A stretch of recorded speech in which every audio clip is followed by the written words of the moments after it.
كنت يم صديقي هي. خوش بعد تمشي شويه بسرعه، لان اليوم امك طابخه التبسه مال باذنجان وانا ميت من الجوع. عم قول لي ما حبيت التبسي من كنت صغير كنت تتعارف عليه.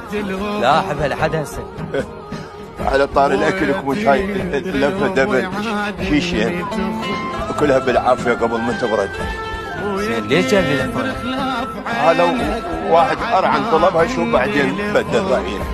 قلت اجيبها الواحد من عندكم صارت من نصيبه بالعافيه.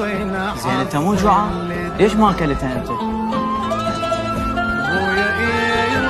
بابا ما اقدر اكل اكله بدون ما تاكلون انتم وياي.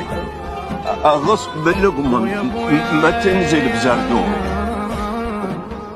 لو تاكلون مثلها لو احسن منها. زين ليش هيك؟ اي كل اب هيك وكل زوج هيك.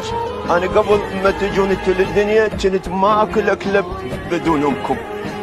زين هاي مو مبالغه وتعقيد؟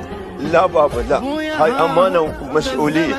انت ما راح تفتهمها الا من تصير اب مثلي.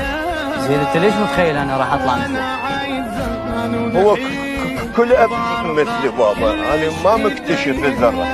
بس انا اعرف اكو اب ياكل اطيب الاكلات وما يوكل الجهاله والاطفال.